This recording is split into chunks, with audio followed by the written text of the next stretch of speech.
तमिलनाडु न केवल अपने मंदिरों के लिए प्रसिद्ध है, बल्कि यह कई बड़े ऐतिहासिक और प्रतिष्ठित गुरुद्वारों का घर है। यहाँ सिखों की आबादी 15,000 के करीब है। यह वही राज्य है जहाँ सिखों ने खुद की राजनीतिक पार्टी बनाई है और समाज कल्याण में अपना योगदान दे रहे हैं। तमिलनाडु से गुरु नानक देव जी का काफी गहरा नाता रहा है। उनकी शिक्षाओं और उनके पद चिन्हों को संरक्षित करने के लिए इन स्थानों पर कई गुरुद्वारे स्थापित किए गए हैं। चलिए आज हम आपको तमिलनाडु के उन 5 गुरुद्वारों की सैर कराते हैं जिनके तेज से पूरा राज्य जगमगा रहा है। हमारे इस लिस्ट का पहला गुरुद्वारा है गुरुद्वारा श्री गुरु नानक धाम। तमिलनाडु के रामेश्वरम में यह गुरुद्वारा स्थित है। यह गुरुद्वारा गुरु नानक देव जी की यात्रा की स्मृति में बनाया गया है। सिखों का मानना है कि गुरु नानक देव जी यहाँ 500 सालों पहले आए थे।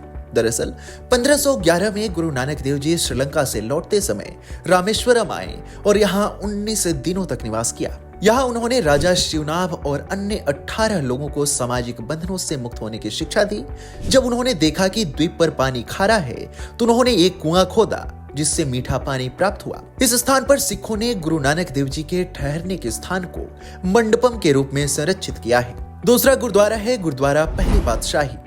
तमिलनाडु के कांचीपुरम के जिला चंगलपट्टू में यह गुरुद्वारा स्थित है।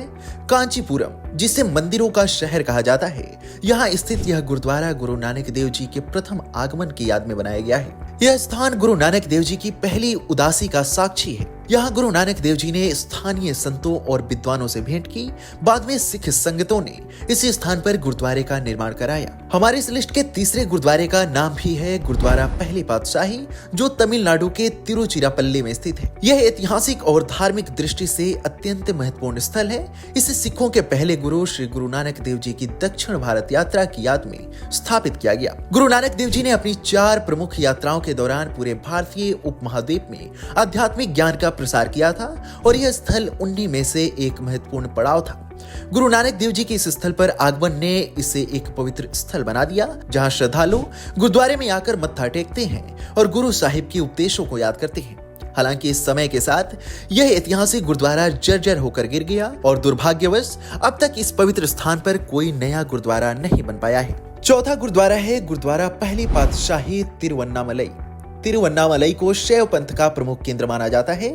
इस स्थान पर भी गुरु नानक देव जी का आगमन हुआ था। गुरु जी यहाँ योगियों और साधुओं से मिलने आए थे। ये स्थान चेन्नई से 185 किलोमीटर की दूरी पर स्थित है। इस स्थान पर बाद में संगत ने एक भव्य गुरुद्वारे का निर्माण कराया। हमारे इस लिस्ट का 5वां गुरुद्वारा है गुरुद्वारा टी नगर। यह गुरुद्वारा राजधानी चेन्नई के जीएन चेट्टी रोड पर स्थित है।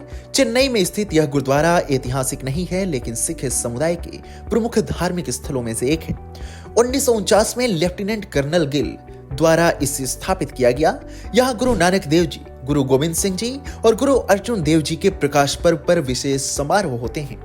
यहाँ गुरु का लंगर सदैव चलता है। साथ ही गुरुद्वारे द्वारा एक निःशुल्क चिकित्सा केंद्र भी संचालित किया जाता है। आप तमिलनाडु के इन गुरुद्वारों में जाने की प्लानिंग कब कर रहे हैं? हमें कमेंट सेक्शन में जरूर बताएं।